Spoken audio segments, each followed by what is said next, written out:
We were on a double date. Me and my fiancé, my buddy and his girl. When I bent down to grab something, I saw my fiancé's foot between his legs. He said, "She started it, dude." So I started canceling everything, including the wedding. All right, Reddit. This happened about 6 months ago, and I'm finally ready to share this absolute disaster with you guys. My fiancé and my best friend thought they were being slick during what was supposed to be a casual double date at Cheesecake Factory. Spoiler alert, they weren't slick at all.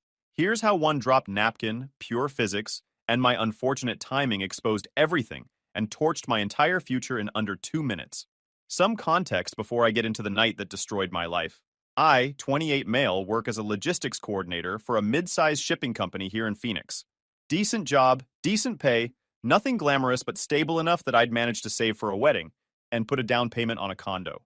My life was pretty much on track, or so I thought. I always figured double dates were harmless, almost boring by design. You show up at some chain restaurant, talk about work drama nobody really cares about, complain about the drive over, split some appetizers that nobody actually wants, and pretend that Cheesecake Factory menu doesn't overwhelm you even though it absolutely does. 34 pages of food options is not normal, but we all just accept it and spend 20 minutes deciding between option 47 and option 168. That night was supposed to be exactly that simple. Standard Saturday evening in late March, nothing special planned. I'd made a reservation 2 weeks in advance because Vanessa said she desperately wanted a normal night out after what felt like endless wedding planning stress. The venue deposits were eating us alive. We'd already dropped $8,000 just to secure the space. Her mom, Patricia, kept changing the guest list every other day, adding distant relatives I'd never heard of. The florist had ghosted us twice after we questioned why centerpieces cost $400 each. And don't even get me started on the drama with bridesmaid dress colors. Apparently, dusty rose and blush pink are completely different things, and choosing the wrong one would ruin the entire aesthetic. We needed a break from all that chaos. Just a normal evening with normal people doing normal things. No discussions about napkin folding techniques or whether the invitations should be ecru or ivory. Keith and Nicole were the obvious couple to invite. They'd been together a little over a year and acted like the most stable, drama-free pair in our entire friend group. Keith was my buddy from college. We'd been tight for almost 8 years at that point. We played on the same rec league basketball team every Tuesday night, grabbed lunch every other week at this terrible sandwich place near my office that we both pretended to like, and helped each other move apartments 3 different times over the years. I trusted the guy completely. He was the kind of friend who'd show up at 2 a.m. if you needed help changing a tire, no questions asked. And I thought Vanessa liked Nicole well enough. They'd gone to a few spin classes together at that boutique studio downtown, done the whole Sunday brunch thing a couple times at that overpriced place with the endless mimosa special. They weren't best friends or anything, but they seemed to get along fine whenever we all hung out as a group. Everything looked balanced on paper. 2 stable couples, 1 neutral location, 0 drama anticipated.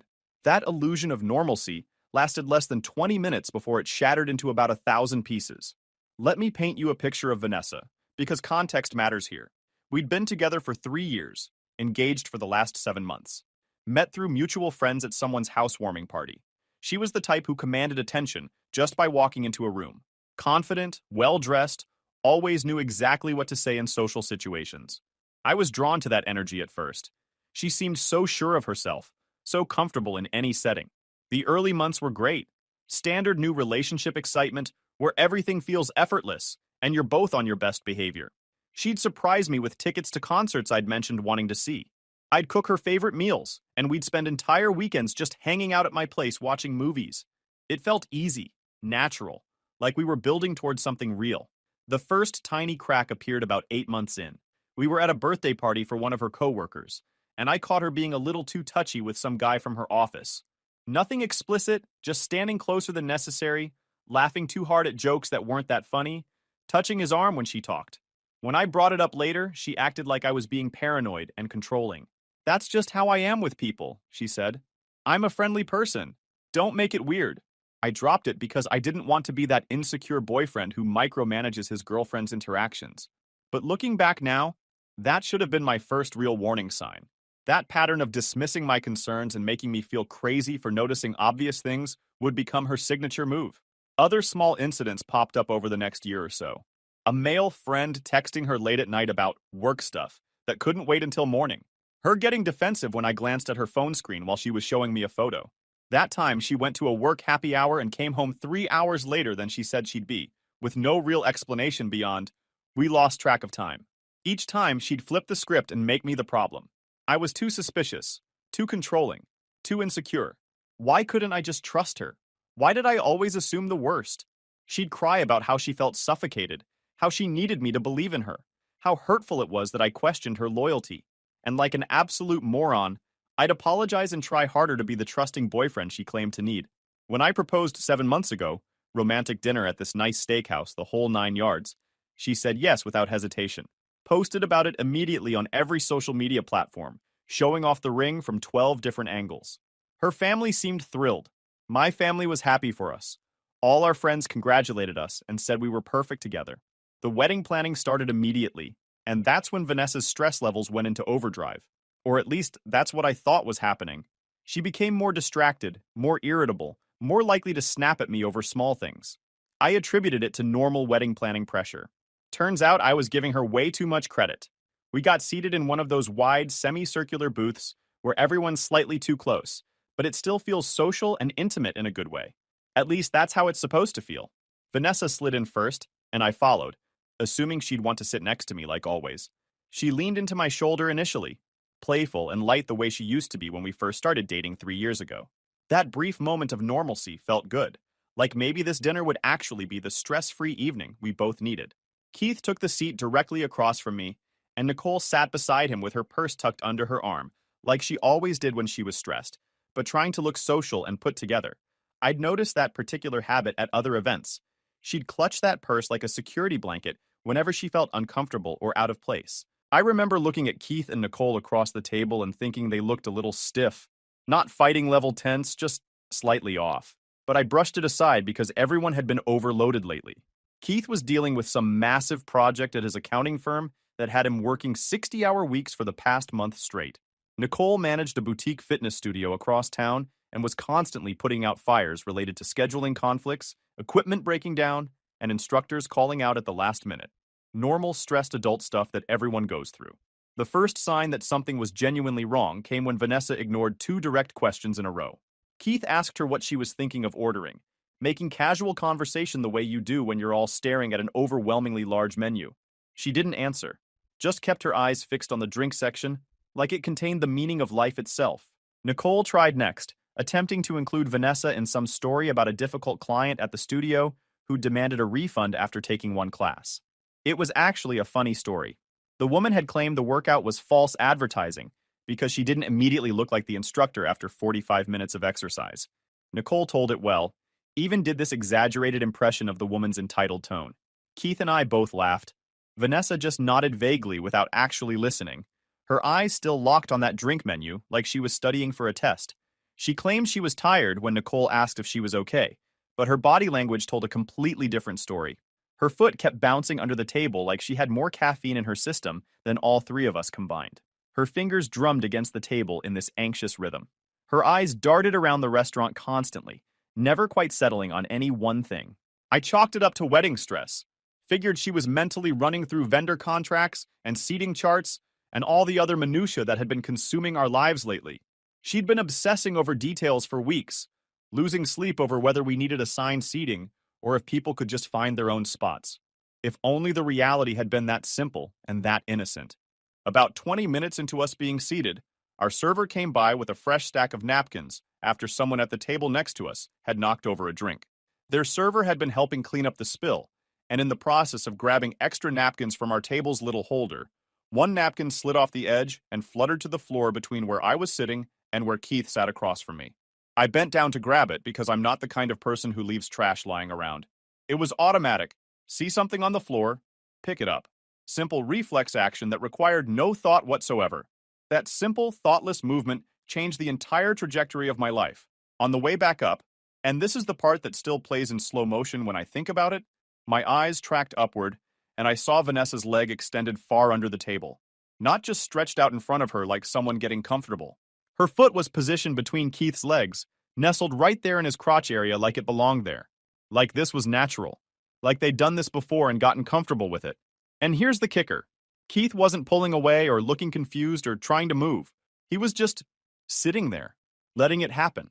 His face had this weird expression. Not quite pleasure, not quite guilt, somewhere in between. Like he knew it was wrong, but wasn't quite sure how to stop it without making a scene. The split second Keith noticed me rising back up into my seat, he jerked slightly. Not a big movement, but enough to show he'd been caught off guard. The look on his face wasn't shock or confusion like you'd expect if this was some innocent accident. It was pure, unfiltered guilt, mixed with embarrassment. The exact expression people wear when they've been caught mid-act and know there's no believable excuse coming.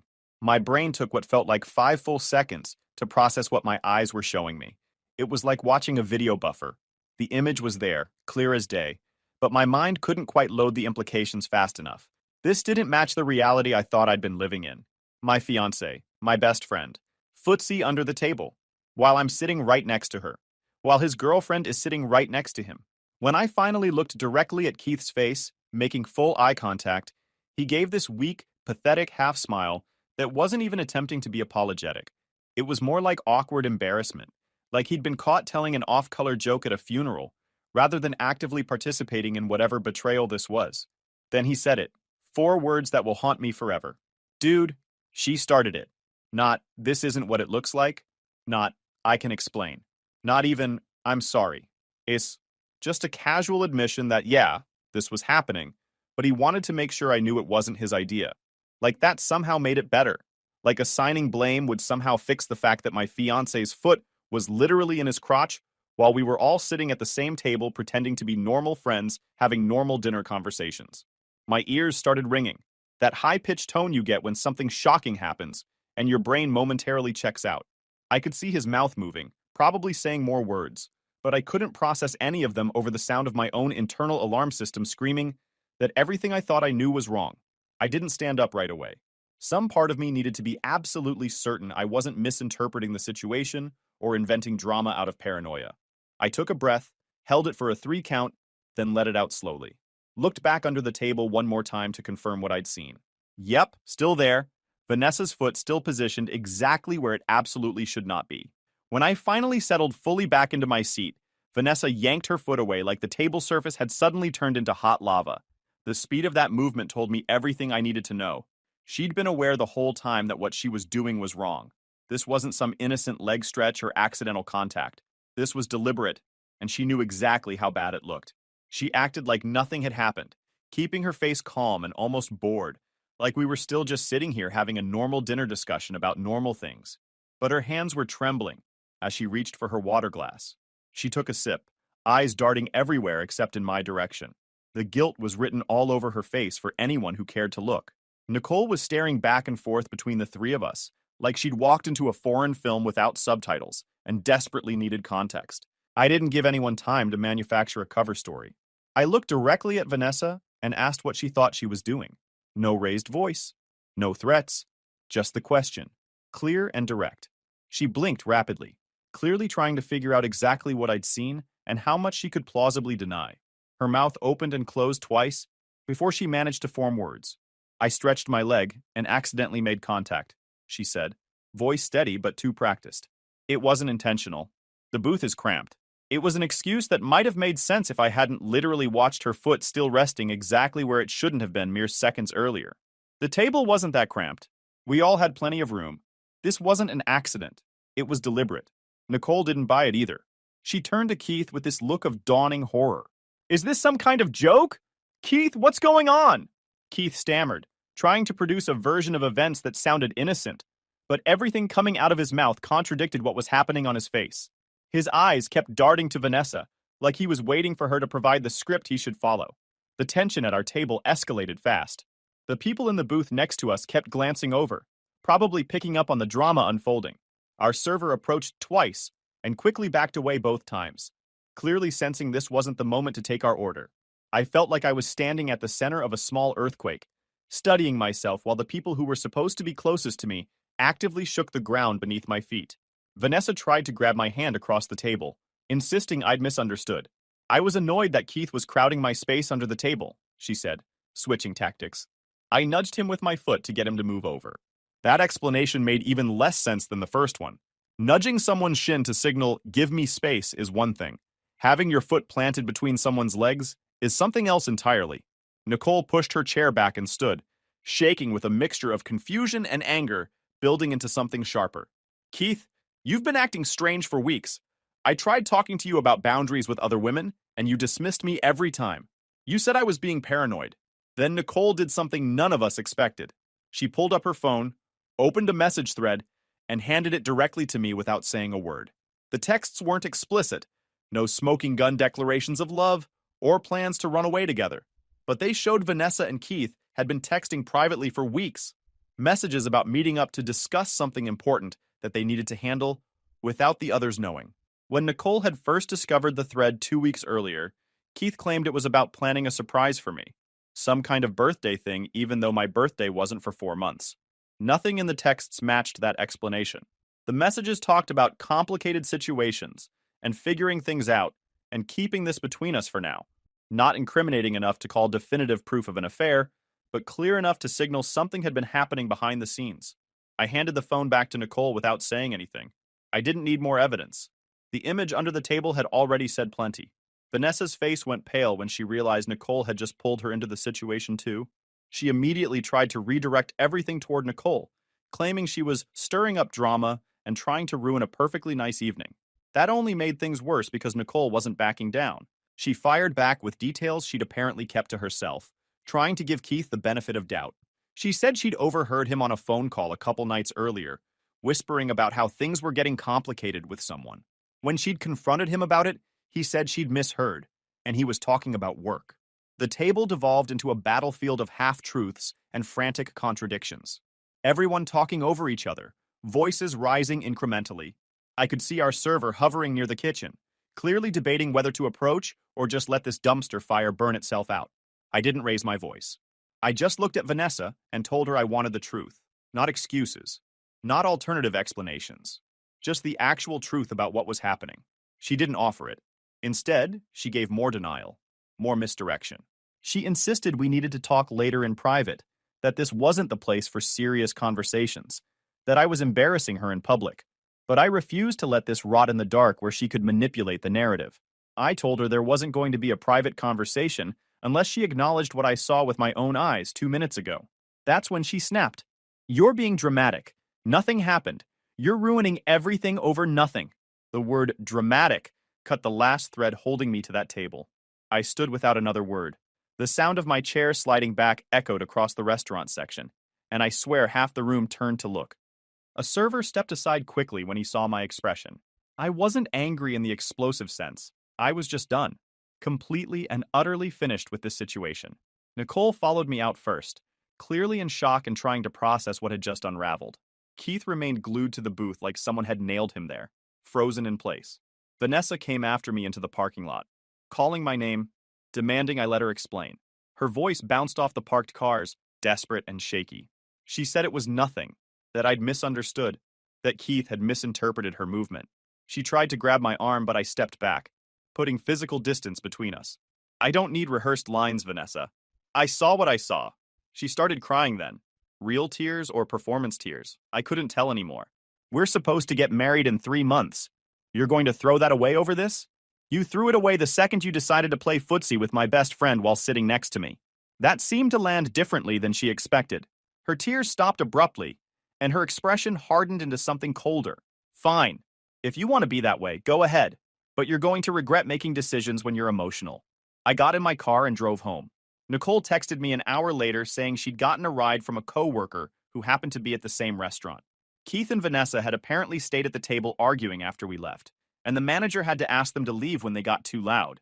That night, I sat in my apartment staring at the wall, trying to make sense of what had happened. My phone kept buzzing.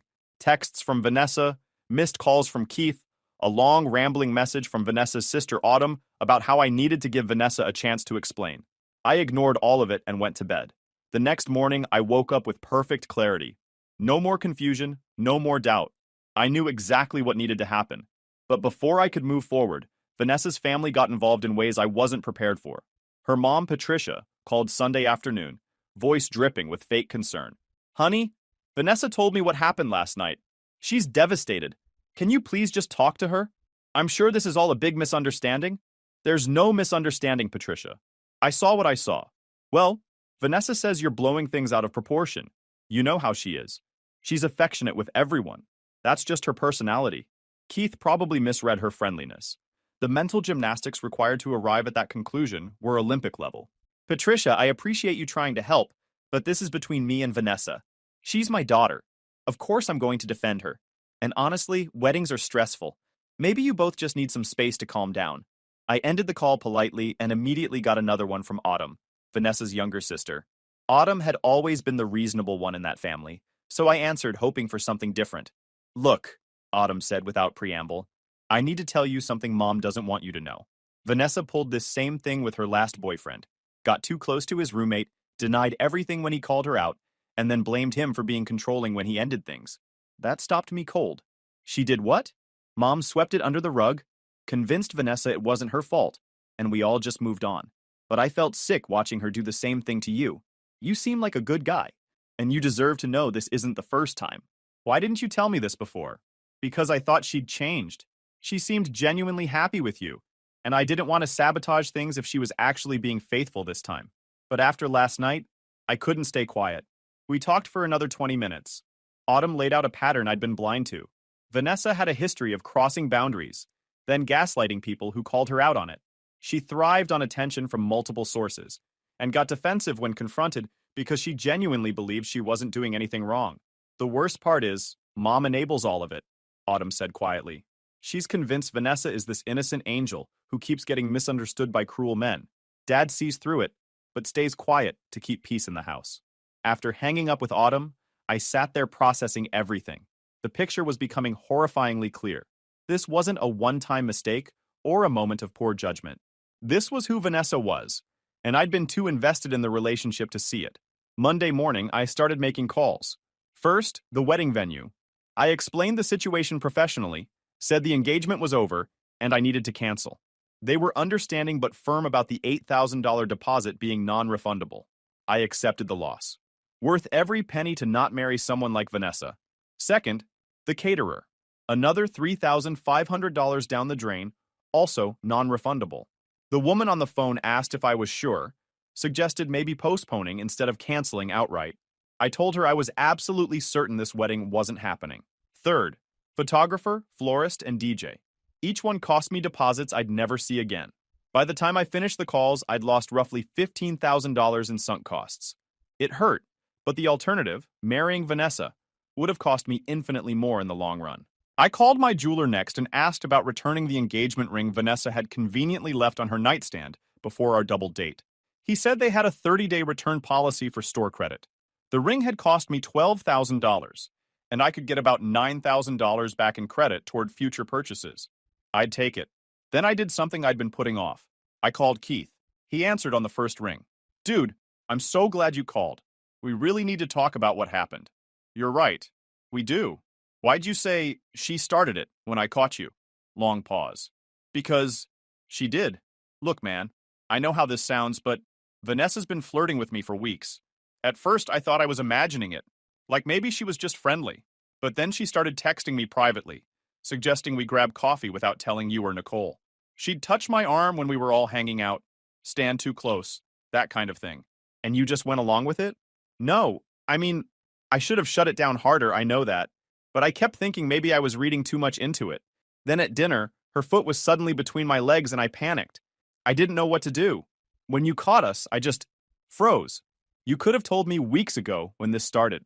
I know I should have. I was a coward and I'm sorry. Nicole already left me and honestly, I deserve it.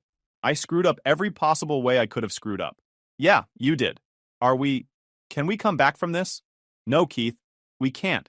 You're not a villain, but you're careless in a way that destroys people who trust you. That's enough reason for me to walk away. I hung up and blocked his number. That afternoon, Vanessa showed up at my apartment unannounced. I'd been expecting this, so I wasn't surprised when I heard her key in the lock. She still had her copy, though that was about to change. She walked in looking determined, like she'd rehearsed a whole speech on the drive over. We need to talk, like actually talk, not just fight in a parking lot. Okay, talk. I made a mistake. I got too comfortable with Keith and I didn't realize how it looked until you saw it. But nothing physical happened. We never kissed. Never. Vanessa, your foot was between his legs. That was just... I don't know what that was. I wasn't thinking, but it doesn't mean anything happened beyond that. You're acting like I had an affair when nothing actually happened. This was the same logic Nicole had warned me about. Vanessa genuinely believed that because she hadn't physically kissed Keith or slept with him, her actions were essentially harmless. Boundaries meant nothing to her unless they were explicitly physical. I canceled the wedding, I said flatly. She froze. You what? Called every vendor. It's done. Lost about 15 grand in deposits, but it's worth it. Her face went through several emotions rapidly. Shock, disbelief, anger, then something close to panic. You can't do that without talking to me first. I just did. This is insane. You're ruining everything over a misunderstanding. It's not a misunderstanding, Vanessa. Your sister told me about your ex-boyfriend and his roommate. This is a pattern. She went pale. Autumn told you that? That was completely different. He was controlling and paranoid and you got too close to his roommate, got caught, and made him feel crazy for calling you out on it. Sound familiar? I can't believe you're listening to my sister over me. We're supposed to get married. Not anymore. I want your key to this apartment, and I want you to come get the rest of your stuff this week. You can bring Autumn or your dad, but you're not staying here. She stared at me like I'd just spoken in a foreign language. When she finally processed that, I was serious. Her expression hardened into that cold, distant look I'd seen her use on people she deemed beneath her. Fine. You want to throw away 3 years over nothing? Go ahead. But don't come crawling back when you realize what you lost. I won't. She dropped her key on the counter with a sharp metallic sound and walked out. The door closed with a soft click, not a dramatic slam. That quiet finality felt like a line being drawn through everything we'd planned together. The aftermath unfolded exactly how you'd expect. Nicole officially ended things with Keith and moved in with her cousin across town. She texted me a week later, saying she wasn't going to waste another year trying to rebuild trust that had already fractured beyond repair. She thanked me for not trying to minimize what happened or make excuses for Keith's behavior. Apparently, most guys would have pressured her to forgive him and move forward for the sake of the friendship. Keith tried reaching out to both of us multiple times over the next few weeks, hoping for redemption or at least some form of closure. Neither Nicole nor I responded to any of it. He wasn't evil exactly, just careless in a way that demolished people who trusted him. That was enough reason to cut him out permanently. Vanessa moved back in with her parents temporarily. According to Autumn, who kept me updated because she felt guilty for not warning me sooner, that arrangement fell apart within a week. Vanessa got into a massive screaming match with Patricia over what had happened, insisting everyone was against her and refusing to take any responsibility for her actions. Patricia, in her infinite enabling wisdom, tried to defend Vanessa's behavior by claiming she was just confused and overwhelmed by wedding pressure. Vanessa's dad, Michael, finally put his foot down and told her to either grow up and take accountability or find somewhere else to live. She chose to move in with a friend instead. Patricia called me exactly one time after the breakup. Her voice dripped with fake concern and barely concealed accusation. You know, abandoning Vanessa during one of the hardest times of her life shows a real lack of character.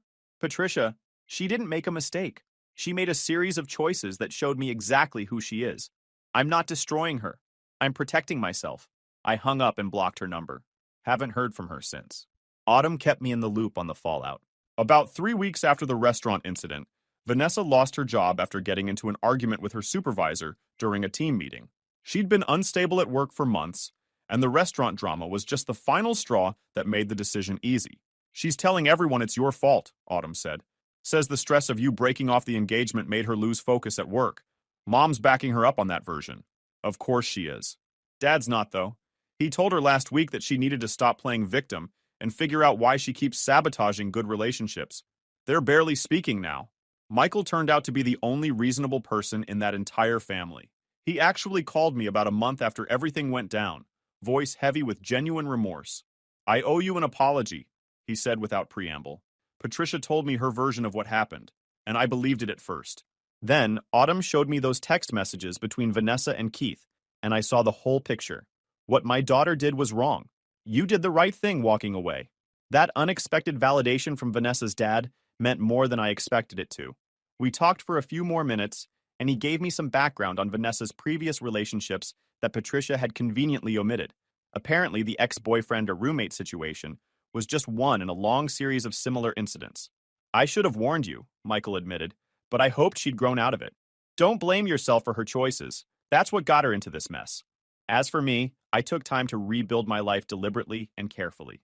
My buddy Jason helped me reorganize my apartment one weekend. We repainted the living room from the neutral beige Vanessa had insisted on to a deep blue-gray I actually liked. Rearranged all the furniture, got rid of stuff that reminded me of her or our relationship. Made the space feel like mine again instead of ours. You should get a dog, Jason suggested while we were moving my couch around. Dogs are better than women anyway. They're loyal, they're always happy to see you, and they don't play footsie with your friends at Cheesecake Factory. I actually laughed at that. First genuine laugh I'd had in weeks. We ordered pizza that night and stayed up late watching basketball and not talking about Vanessa or Keith or any of the drama. It felt healing in a way I hadn't anticipated. I returned the engagement ring and used the $9,000 store credit to buy myself a really nice watch I'd been wanting for years. Tag Heuer Aqua Racer, stainless steel with a blue dial. Every time I looked at it, I'd remember that I'd traded away a disaster of a marriage for something I actually wanted and would use. Seemed like a fair exchange. 3 months after the restaurant incident, I ran into Nicole completely by accident at a coffee shop downtown. She looked healthier than I'd seen her in months, more relaxed, less stressed. We grabbed a table and caught up properly. She told me Keith had been trying desperately to get back together, sending flowers and leaving long voicemails. She'd blocked him 2 weeks earlier after he showed up at her fitness studio trying to talk to her between classes. He keeps saying it was just one mistake, she said. But it wasn't one mistake. It was dozens of small choices that led to that moment at dinner. Every single step was a choice, and he made the wrong choice every single time. Exactly. That's what Vanessa couldn't understand either. She kept saying nothing physical happened, like that was supposed to make it okay. Nicole leaned back in her chair. You know what the worst part is? I don't even think they actually liked each other. I think they were just bored and testing boundaries for the thrill of it. We were just collateral damage in their little game. That observation hit hard, because it rang absolutely true. Neither Vanessa nor Keith had made any real effort to be together after everything blew up. They'd just destroyed 4 people's stability for what amounted to entertainment. We stayed in touch after that coffee meetup, became actual friends instead of just people connected through other people's drama. She introduced me to her cousin who worked in graphic design and needed help coordinating some logistics for a big project. About 4 months after the breakup, I heard through the grapevine that Vanessa was dating some guy she met at a gym.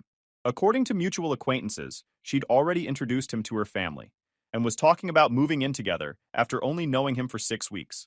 I felt nothing hearing that news. No jealousy, no vindication, just complete indifference. She was someone else's problem now. The real surprise came about 5 months after everything fell apart. Michael called me checking in, which had become a sort of irregular thing we did every few weeks. Just wanted to give you a heads up, he said. Vanessa and the new boyfriend broke up last week. Things got messy fast. What happened? Apparently she pulled the same stuff, getting too close to one of his friends, texting privately, then acting like he was paranoid when he called her out. He ended things immediately. Didn't even try to work through it. Smart guy.